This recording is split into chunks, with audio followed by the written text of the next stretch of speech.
Taney had grown up with several elephants, and her bond with one of them was truly extraordinary. But when she left, she assumed he would forget her completely. She had been advised not to specifically seek him out after all these years, but simply to wait and see how he would react. When Tani, her father Damien, and her sister Aspen decided to see the animals they once cared so much about again, they sailed up the river in a small boat to the protected place where the elephants now lived freely. As soon as they spotted the animals in the distance, in a grassy clearing just a short distance from the riverbank, they could hardly wait to greet them.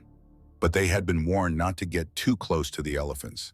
These animals had lived in complete freedom for years and could perceive human proximity as a threat.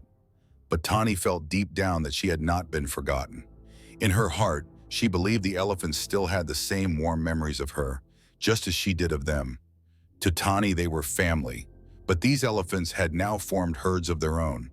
They had never been in captivity, and approaching them was considered risky. Everyone said so. But Tani wasn't listening. As they drew closer to the shore in the boat, they suddenly saw the towering silhouettes between the trees. The animals stood still, watching her warily, and then Tani saw him, the elephant she had once raised as a calf. Even though he was now huge and his tusks massive, she recognized him immediately. The boat stopped. Despite the urgent warnings of her father and the guides, Tani jumped onto the shore. The elephant came closer. It was Jumbo, the little calf she used to wrap in a blanket when it was cold at night. Now he easily towered over her. He stood directly in front of her, raised his trunk, and stretched it out. No one could stand in the way. If anything were going to happen, it would happen now. Tani was alone. Jumbo continued to approach, and suddenly put his trunk around Tani's arm. Her father wanted to rush forward, but knew that one wrong move could destroy everything. A frightened elephant was unpredictable. Tani had dedicated her life to elephants. She couldn't believe her childhood best friend wanted to hurt her, but it certainly looked like it. Their friendship had begun because her father, Damien, had a mission to save wildlife. He had founded the Aspen Foundation, which specialized in the rehabilitation and reintroduction of elephants. For those who couldn't return to the must, there was the Houso Sanctuary in Canterbury. There, Tani and her siblings had spent a magical childhood. They were with the animals constantly, day after day, and had developed deep bonds with them. Tani was just 1 year old when the first elephant arrived. He was severely injured. His family had been killed by poachers. Damien and his team cared for him lovingly. Tani and her siblings also spent a lot of time in the elephant enclosure. The young elephant became a true playmate for Tani. Her childhood was not just extraordinary, it was unique. A special day was the afternoon when Damien picked Tani up straight from school. He seemed excited and simply said, "A big surprise awaits you." The surprise was indeed big, in the form of a tiny baby elephant. Jumbo, an orphan who would have had no chance of surviving alone in the wild. His mother had been killed, and he was still so small that he needed intensive care and constant attention. Damien and Tani took care of him, as if he were part of their family. He couldn't just be put in an enclosure. He needed closeness, warmth, attention. Tani and Jumbo developed a deep bond, the kind that can only develop between a child and an animal. A connection Tani never forgot, and she hoped Jumbo wouldn't either. Tani helped raise Jumbo, but her unusual little brother grew quickly, faster than any human child ever could. Soon he was too big for the house. An elephant isn't a pet after all. The time had come to move him to the large protected enclosure, but they didn't want him to feel alone, and Jumbo didn't want that either. Luckily for them, another elephant was already waiting there. Bantu. Bantu was stronger, older, a handsome bull with a calm disposition, but no one knew how he would react to the newcomer. If he rejected Jumbo, it could be dangerous for him. So at first, the two elephants were only allowed to see each other through a fence. When they finally touched for the first time, everyone held their breath. But what happened next was magical. Bantu slowly lowered his trunk and gently stroked Jumbo's forehead. Then he even tried to play with him. The keepers were relieved and deeply touched. It wasn't long before the two became inseparable. They adored Tani.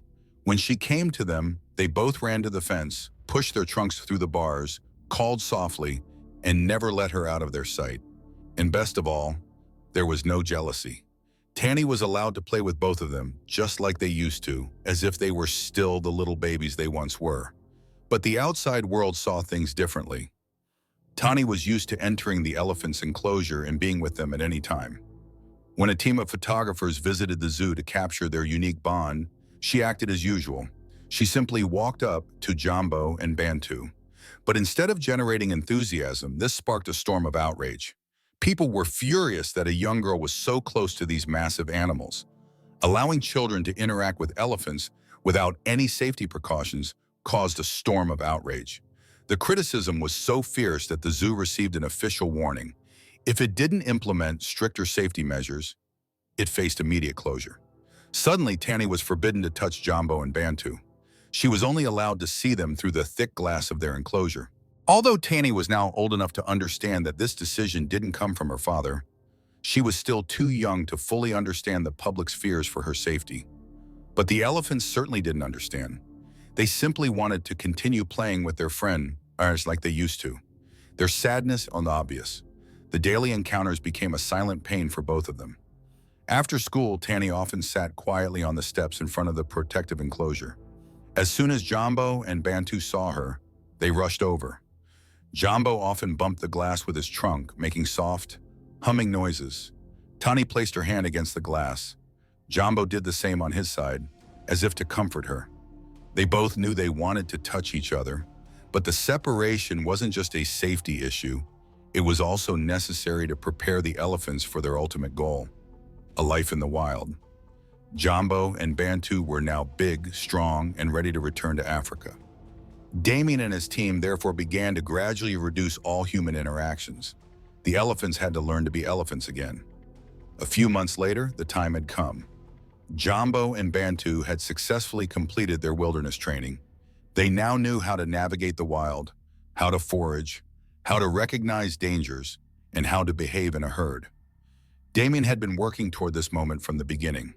Now it was time. The two elephants were to be taken to a sanctuary in Botswana, a place where they could live safely and yet completely freely. On the day of their departure, Tani was allowed to hug her friends one last time. Jumbo lowered his massive head onto her shoulder and took a deep breath. Bantu did the same, a silent gesture full of love and intimacy. They didn't know what to expect, but they sensed this moment was meaningful. Then, slowly and with great care, they were guided into spacious transport containers, the first few meters of their long journey back to Africa.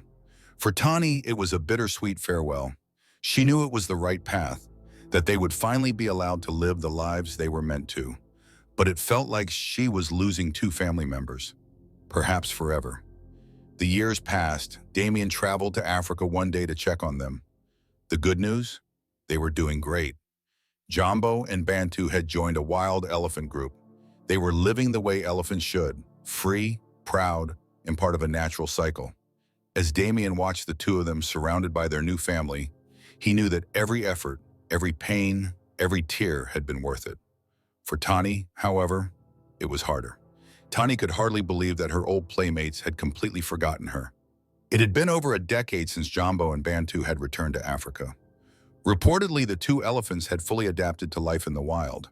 They kept their distance from humans and showed no signs of remembering their former past. Tani was expressly discouraged from ever attempting to meet them again. By then, she was long grown and working for her father's foundation. Like Damien, she had dedicated herself to rescuing and rehabilitating wildlife. But then everything changed. Damien's health was deteriorating. As he began planning one last trip to Africa, to his favorite place, the elephant sanctuary, an unavoidable question arose. Would they also try to see Jumbo and Bantu again?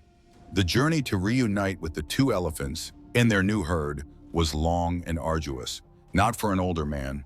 If Damien truly wanted to see her one last time, he'd have to hurry. That was the plan. But when Tani found out, she insisted on accompanying him.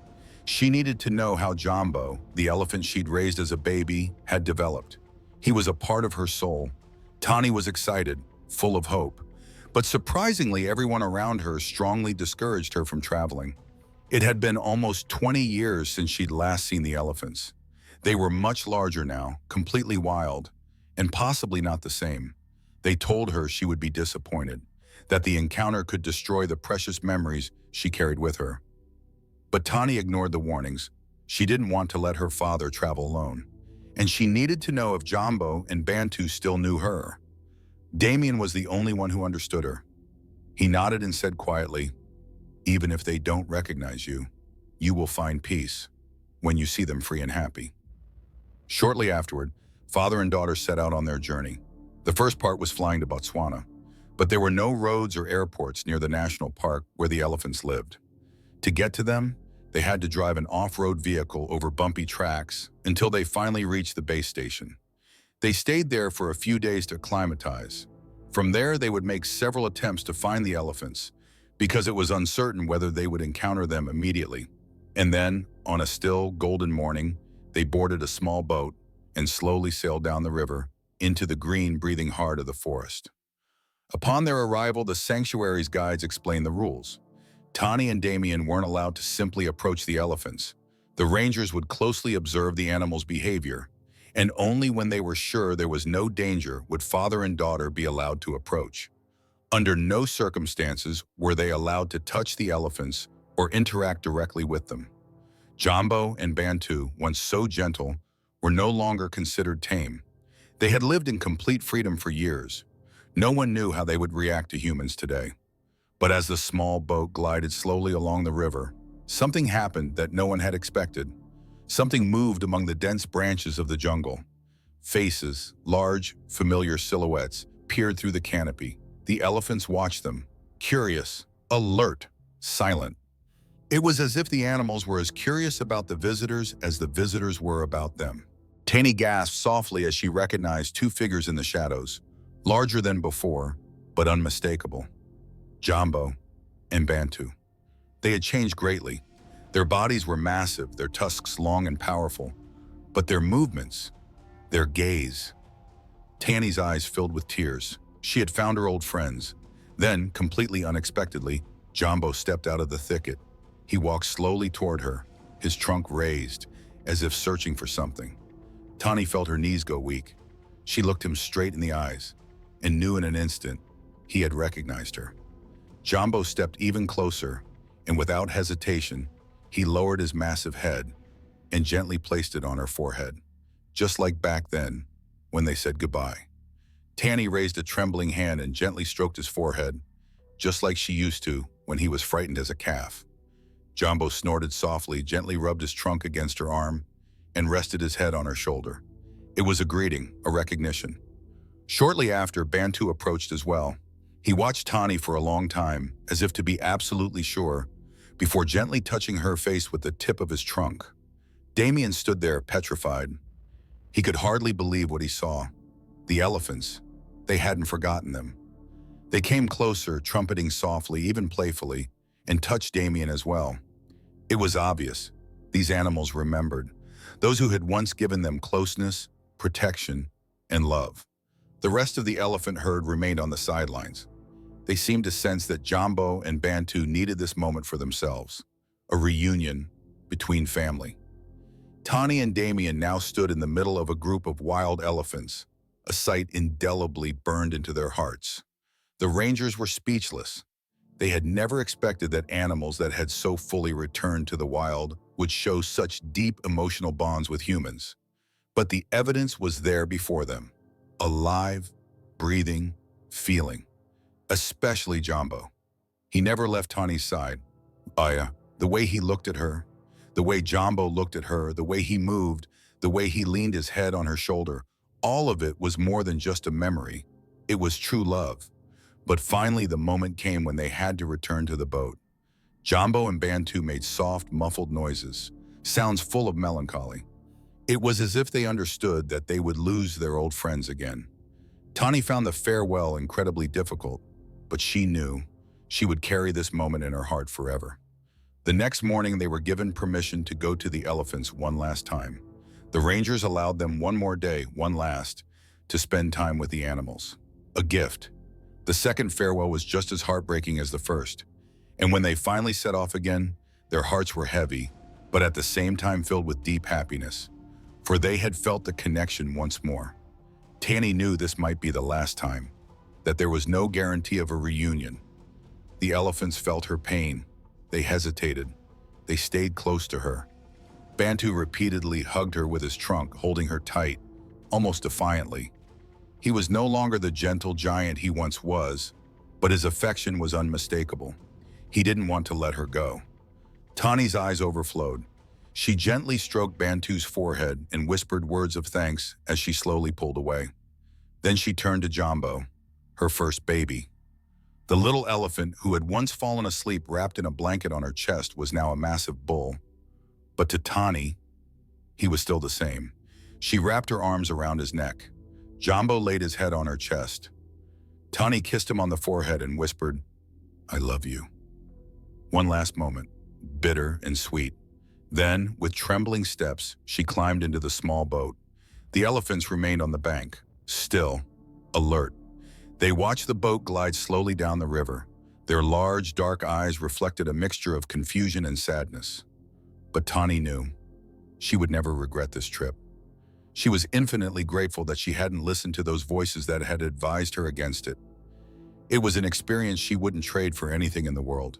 The elephants had been a part of her family, and now she knew that this connection still lived. Despite all these years, they belonged now where they were meant to be, in the wild, among their own kind. And Tani? She returned where she was needed, home, to continue saving animals, to ensure their protection. Did you like this story? Can you imagine meeting a wild animal you remember from your childhood? Do you think animals remember their first family? Let us know in the comments. If you like this story, subscribe to the channel and give us a like. This story is a touching example of how deep the bonds between humans and animals can be. Thank you for listening, and see you next time. Have a wonderful day.